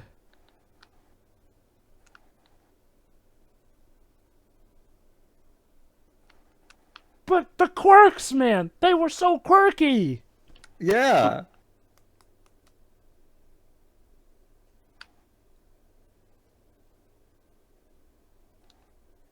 He was so sure. Oh, just listen to the lead up to this. It is... I feel so betrayed. Oh, Biz. Wow. Wow. The cricket. I'm not sure. We're about to get the funniest scene in the movie, Shiroi. How Okay. dare he? Basically, Shiroi, this guy is a really obnoxious, cocky movie critic, which means, of course, he needs to die. And apparently it's his fault that Story's life is in jeopardy because he advised wrong, because he's a critic and critics don't know a thing about making stories. Exactly. Oh, listen here. I love the dialogue in this scene. Nah, you think? Hold on, listen.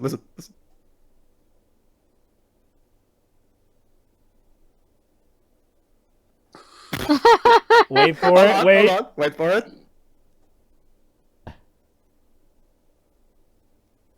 Oh my god!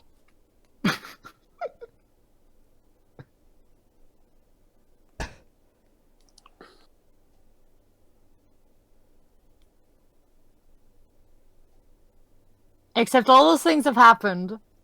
And how do you even know? We've had a half-naked woman. Characters have died off screen, mind you. Hold on. Wait to see him getting killed.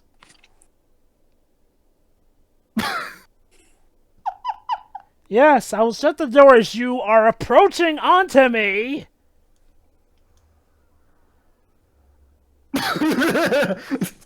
That's it. That was the death. Yeah. Yep. Ladies and gentlemen, Shyamalan did something that not even Roland Emmerich would have done. I mean, it says something. Look, there's one. Keep this in mind, Dwibs. Pedro, he basically caught him monologuing. Not just that, Shira. Dwibs. You know what this means, Dwibs? Shyamalan, Roland Emmerich actually is more of a good sport than Shyamalan. You sly dog. That's got me sad. monologuing. Yeah, basically. Yeah, Roland Emmerich, a guy who managed to make an alien movie about Will Smith. Okay. Did not stoop to. Hold on. It turns out Jeffrey Wright's kid was the actual interpreter. And Yes, how does he the kid- interpret stuff? For cereal boxes. That's right, Shiroi. The symbologist, aka interpreter, is supposed to interpret a hidden message in the cereal boxes. The seven sisters being the Honey Nut Bee, Captain Crunch, Count Chocula, Tony the Tiger, the Rice Krispies mascot, Fruit Loops with the Toucan Sam, and of course, most importantly, Cheerios. Exactly. Cheerio, I'm out. I mean, could you? So, I mean, what next? Is Shreddies a symbolism for being trapped because they look like bars in a cage? Hold on, I'm not. Alright, M.Night is thinking. But get this, the wolf will not kill him. Or maybe this is his doom that was. Well, being of course, told about. the scrunt, Jova. It's the scrunt. Thank you. The scrunt will not kill M.Night Jesus because, well, he's M.Night Jesus. Would you say the terminology scrunt right. is disgruntled? You will take my story seriously, Mr. Jason. Okay, so right out of nowhere, we get this character who has 5 daughters.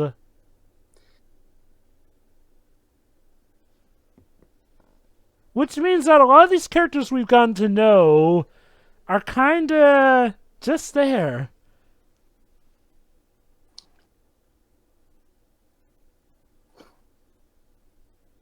You know what's sad? What? I got more valuable life lessons from Clifford the Big Red Dog than I did this. Yeah. Yes, Same. A cartoon where apparently loving your dog so much causes it to grow to like 50 feet has more valuable stuff in it than this supposed serious flick about belief or whatever. Mind you, speaking of dark, that series seems to be a favourite of those who jokingly take it too seriously and sorts of dark theories about it come up. I'll talk about it later. Mm-hmm. That's a dryer. And that's a So scrunt. Oh god, the scrunt! Does the dryer represent how much things are in a tumble at the minute? Yes, Dwibs. Look how chaotic the spinning of the clothes are in the washing machine, Dwibs. It's of course symbolic of how chaotic and random life is, and how it can just be taken away from you at any moment.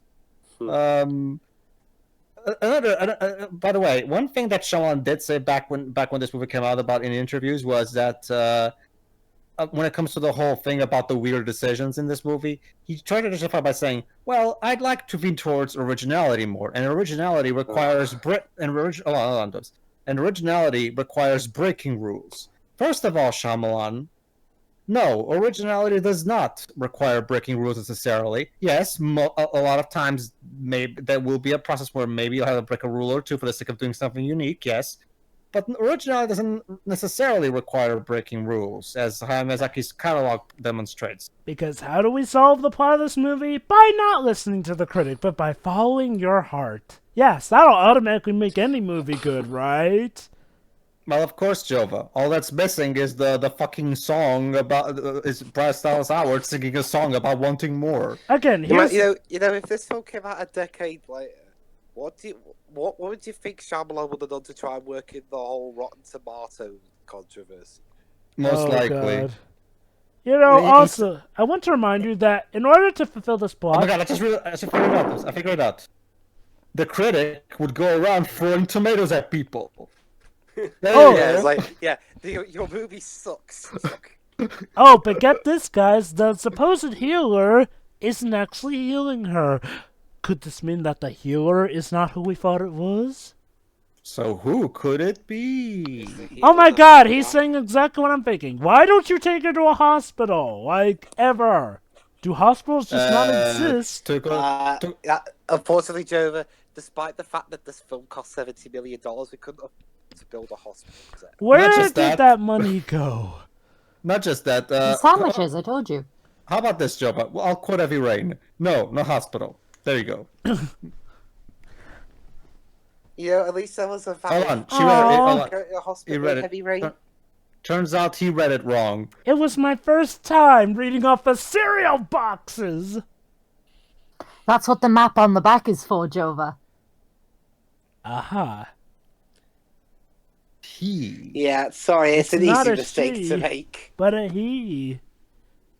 So who could it be? Miss Bell is not the healer, then who the heck is it? It's Paul Giamatti, innit? No, remember, Paul Giamatti is the Guardian.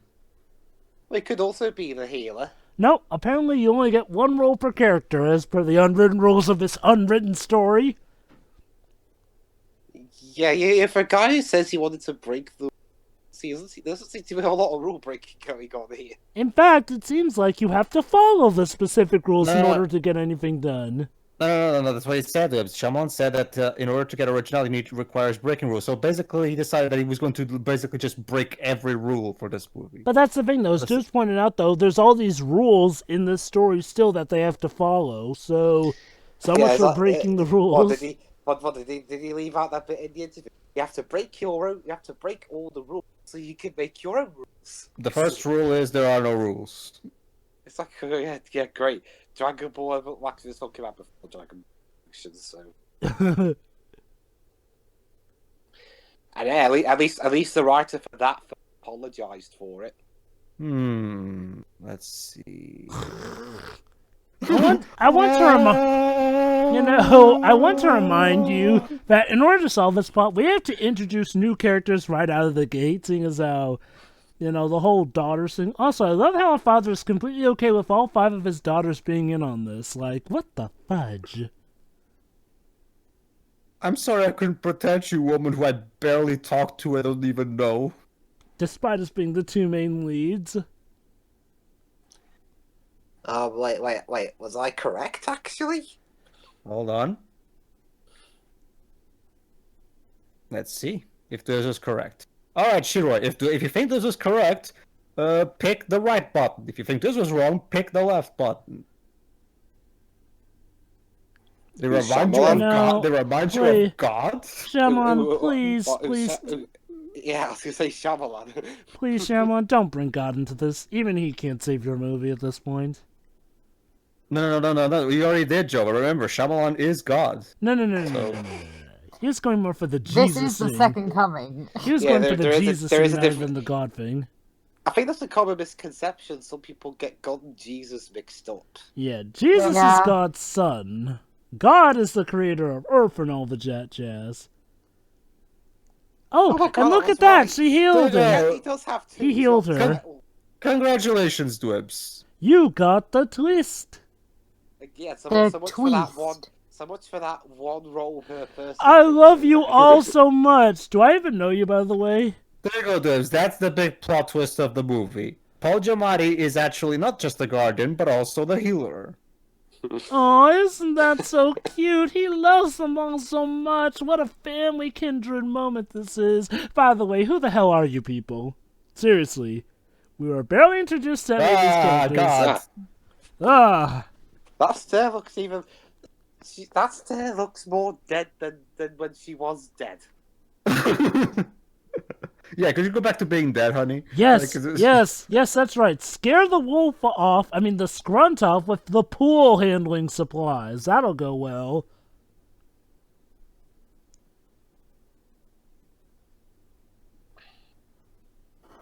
I'm not quite sure what exactly we did, but okay.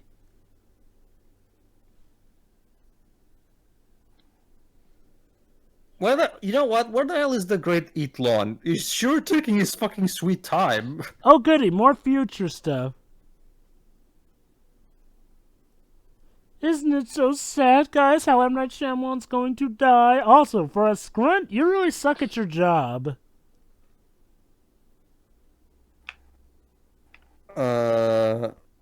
I can just Okay. imagine the father going, "Hey, daughters, do you want to go out and fend off a ferocious wolf called a scrunt? Oh, well, as your father, that is A-okay with me." Father of the Year, ladies and gentlemen. Ooh. Okay, we're gonna find out where that's really Guys, the bad guy's having trouble with the door. Oh god.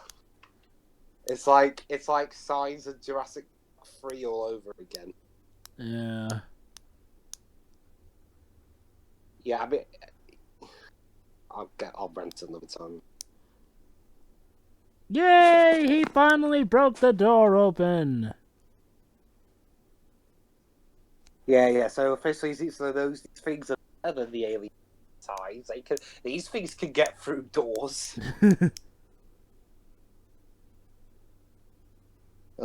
Ooh. What's with these camera cuts? Is this guy? Is Shyamalan trying to emulate freaking Uwe Boll in the Alone in the Dark? I wonder. Because that's the last guy you should be emulating. So, Paul, can you actually do your guardian thing this time? Eh? Oh, I'm always gonna fall over dead for no reason.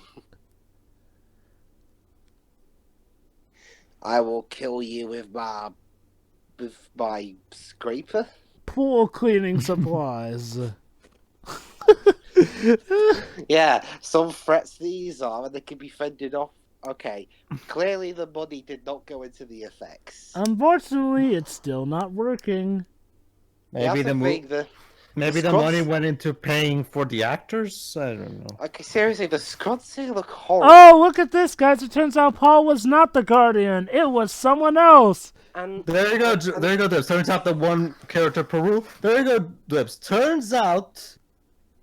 So wait, he isn't the thing? Mr. No. Mr. Nope. Muscle is, Reggie Yes. here is. Mr. Muscle from one arm is the guardian, Shiroi. That was his training. His training isn't preparing him for this one moment.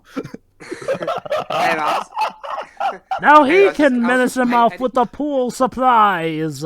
Anyway, I was just gonna say, the effects on the scrunts look freaking awful. And don't go saying this was 2006, the CGI wasn't really all that there yet. There are plenty of much better CGI monsters Again, from Pat- earlier in this decade. Again, Remember, this is Warner Bros. And Harry Potter's under Warner Bros. and let's not forget the same year. Oh, look, there's the Tartutic. The monkey Hey, what- judges. And oh, Yeah, wow. Amy, what came out the same year? Amy, what came out the same year? Pirates of the Caribbean, Dead Man's Chest with Davy Well, that's Flipping Jones. Well, that film with a much bigger budget. Well, the Yeah. point being is like, well, it shows I that also. Oh, sorry. it shows that CGI had come quite a ways, and there's the bird. It's giant Hedwig. I mean, the Great Eatlon. And I look love at how this. dramatic they're making this. Look at this, guys. The monkeys are. That's the sad part, Shiroi. James Newton Howard's score for this movie is actually pretty good for the most part, especially during this climax.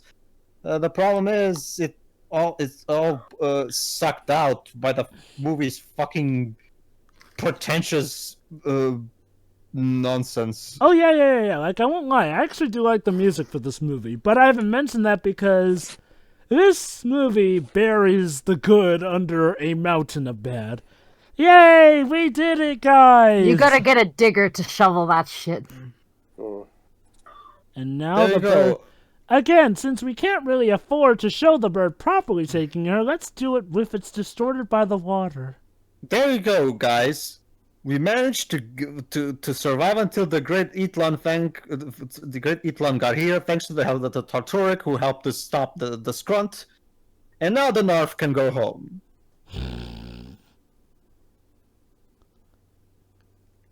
Don't you feel so accomplished? dun, dun, dun, dun, dun, dun, dun, dun, Again, dun, Warner Brothers. dun, So dun, yeah. dun, dun, dun, dun, dun, dun. Truly, truly, she was the And that's it. The movie just uh, ends. Wait, Oh. that's it. Because the story is That's how it gone. ends? Well, don't you well, see, guys? The story is... story left, so there's no more movie. Yeah, True, they have to cut it off. Okay, to be fair, at least it knows when to end, unlike No Country for Old Men.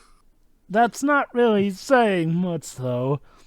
Yeah. So, Alright, who wants to can I go go? first? Yeah, I'll go first because I really need to take care of something. And since you're one of the yeah, new this- ones to this movie, Okay, this movie sucks. It's not even all that thrilling for a quote unquote thriller. or fairy tale. Yeah, it's not thrilling. It's not a good thriller. It's not a very imaginative fairy tale. The names are fucking ridiculous. And again, I swear, that's the biggest thing. Yeah, for someone who's meant to have come back to life, Story looked more dead than she did the first time before she died. Maybe they didn't have enough money to dye her hair. Oh my God, continually. Webs. So that they had $70 million. Oh my God, Webs! I just realized something. What? It's just Paul Giamatti is actually the Purple Clan who revived her, just like they revived Lucas in Indigo Prophecy. Oh, Remember, God. That's why she also looks like a zombie, just like Lucas is a zombie in the later third of Indigo Prophecy. There you go. Yeah.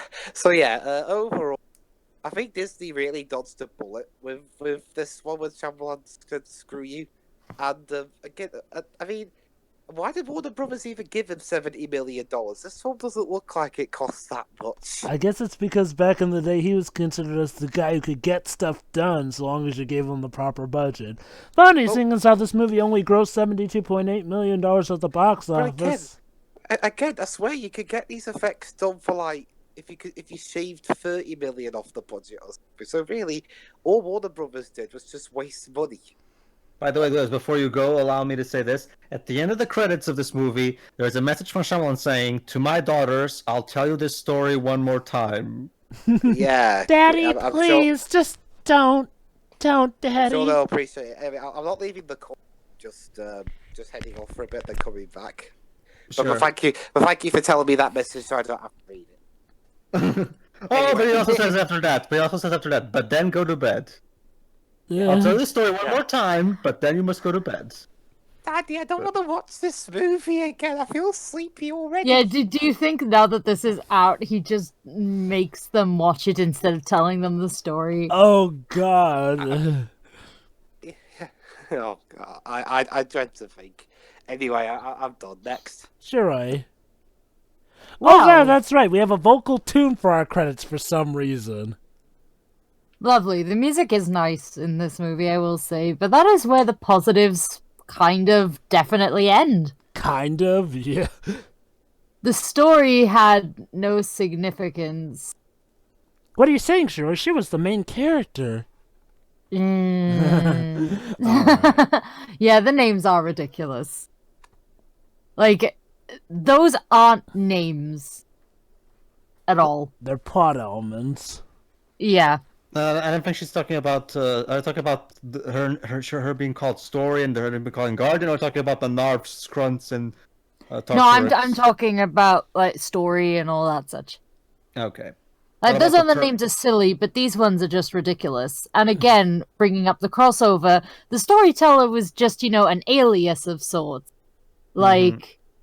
Well, remember, Sheila, in the crossover, the storyteller actually did write stories for people to read in universe, so it makes sense for him to be called the storyteller. Yeah, exactly. That actually made sense. This does not. It's just ridiculous.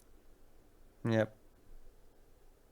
Like, I get that you can have characters named punny things in reference to what they're supposed to represent, but they're never, ever as blatant as something like story. Like, at all. You are not doing this right, Shyamalan. What are you saying, Shiro? There are no rules in this movie. There should be. The characters aren't very memorable. But shit, what about quirky old lady? What about Those are her always daughter fun, who but still, I've translates? seen plenty of quirky old ladies, and she doesn't do much to stand out a whole lot. Okay, what about the oh so frightening Scrunt? Eh. What about the stoners? They had the most character in their voices. I know, right? And they're supposed to be the ones who are actually stoned. Exactly. That's the danger in getting stoned. Go ahead.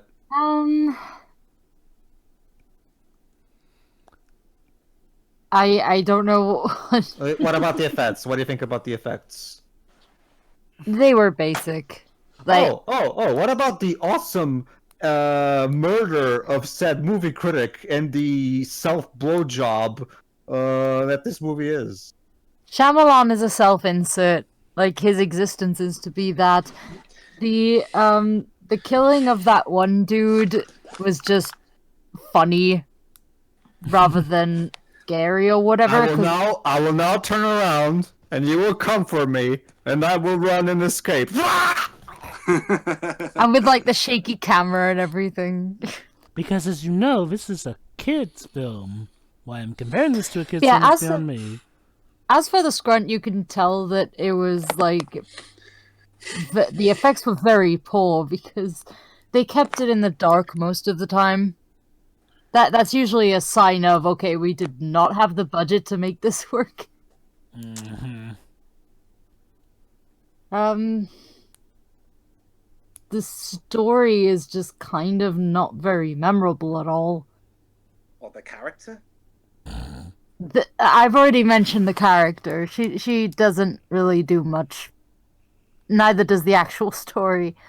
And I have to wonder, did his daughters like start listening to the story and then just pretend to be asleep every time so that he'd shut up and go away? Would not Or surprise maybe they really me. did fall asleep. Or maybe they really did fall asleep. I mean, thank God this. Thank God yours called story, because you actually see what's called script or something. Oh no. They're so close to that. Daddy, I want to live with Mom. Well, it's That good. was like the that reminded me of period. That was like the one semi funny joke in the was that one he did with Will Smith? After Earth, yeah. Okay, to be fair, he didn't. That wasn't all his fault. No. Remember, he had Gary Whittaker writing with him. And it was Will Smith's idea. But that's all I have to say. This was just not what I was expecting when based on what I've seen of his work, when Pedro is Shyamalan making a fairy tale, I was expecting some kind of bass-ackwards wacky adventure, but no, this was so boring, and I am incredibly disappointed. Amazing. The one time he literally has the ability to go as wacky and crazy as he wants because it's a fairy tale, and this is the one he tries to write down to earth. Like, it could have still been a bad movie, I mean, considering the period that we're in for his movie. Like, when this came out, like, it would have most likely still been a bad movie, but at least it would have been fun. That's what the next movie is for, she wrote. The Happening. Oh, good. Oh, great. But no, this wasn't fun. This was just there. Yeah. Who's next? It's don't there watch to it. remind you that M.Night Shyamalan is Jesus. Guess Don't I'll go wa- next. Yeah, exactly. Don't watch this, guys. Watch The Happening. You will rarely see a funnier movie than The Happening. Oh boy, I remember the first time I saw this, I could not believe it because this is the most self-indulgent piece of crap I've seen anywhere, and that is saying something. I have seen plenty of directors jack off to themselves, but this, like Pedro said, this goes beyond that. This is like Shyamalan having sex with himself. It's that level of indulgent. Like, holy cow. That's quite possibly the biggest problem with this movie. It's M. Night Shyamalan trying to get back at everyone who badmouthed The Village, because, yeah, again, Bit of history. Village. Okay, while Signs was technically the start where people were starting to question his vision, Village was where people were outright saying, okay, that was a bad movie. And M.Night Shyamalan has been wrapped up in trying to prove them wrong ever since, which he finally did in The Visit, but then, well, Glass came about. You all know how that went. The thing is that in this movie of all things, M. Night Shyamalan is quite possibly at the worst with it. It's not his worst movie, but it's his most self-indulgent and pretentious one. Yes, Shyamalan, we get it. There are rules, but sometimes rules are there to help keep order. You know, to help keep things in check and not make them into a mess like what this movie was, because that's what this movie is. A mess. Again, I think Bob Shaw once again put it best when it comes to this whole debate. It's a complete anarchy with chaos and absolutely no regulations, and therefore no meaning. What review of that was this from? Land Before Time 7, if I remember correctly. I forgot which one it was. I think that's the alien one. No. It's the one with Petrie's uncle. Oh, okay then. But yeah, again, this movie is a mess. It doesn't have a proper shape. It purposely colors outside of the lines and tries to be praised for it. It's like, okay, you know what it's like? It's like if a college student said, well, I know I was instructed to do my project this way, but I thought instead of doing that, I'm going to make a picture here for people to appreciate, all within, because, you see, this picture represents my essay just fine, instead of just typing the essay, because that would totally work, right? Totally. Oh boy, where do I even begin? Again, the one positive I will say this is the music. Okay, and this is M. Night Shyamalan trying to be purposely funny. He fails at it. It's M. Night Shyamalan trying to be purposely quirky. He fails at it. It's M. Night Shyamalan trying to be purposely whimsical. He fails at it. It's M. Night Shyamalan trying to, whoa, I don't even bother to finish. He fails. Fails. Failure. It really is failure. Like, it really comes to a point where he just indulges it, saying his character will essentially be Jesus, inspire world peace and all that stuff, but die for it. And he will continue to do it still, because he's just such a selfless guy. Like, come off your high horse. And for the record, Shiroi, this wouldn't even be... you'd think after this he would learn his lesson when it comes to those names, Shiroi. Later on in 2013, he would release a movie with Will Smith, where Will Smith's character is called Cypher Rage. That's Shyamalan. Excuse me? Shyamalan, look. You're not Hideo Kojima, okay? Hideo Kojima manages to get the name out that to work. Is this movie also boring? Pedro, not yes. Duffy, but are you sure not Witter or Smith came up with that name? Dubs, after watching this movie, who do you think came up with the name? Yeah, like, honestly, Dubs, it's in Shyamalan's blood. Like, even in a movie where he wasn't directing, like Devil, his fingerprints are all over that. Well, remember, Joe, but the reason he's saying it is because it was Will Smith who came up with the story and the character, so he's arguing maybe it was Will Smith who thought up the name. But like you yourself just said there, after seeing this movie, I'm willing to bet that was Shyamalan. Well, anyone's capable of making a silly name. But Shyamalan does it so speciously. But anyway, back to my thoughts on this movie. Well, of course, Hideo Kojima is a master at that. But go ahead, Joe. Again, Shyamalan, a lot of his problems really shine through. It's weird. Despite this not being his worst movie, a lot of his worst problems seem to culminate the most in this movie. The problem is that he blows his load. Like, that's the thing. Once you get past the whole deconstruction of a story thing, or how much of a genius M. Night Shyamalan is, this movie's a bore fest. Again, where were the effects used for this? There's little frills. The antagonist is a joke in name and action. There's little to any coherence in this plot whatsoever.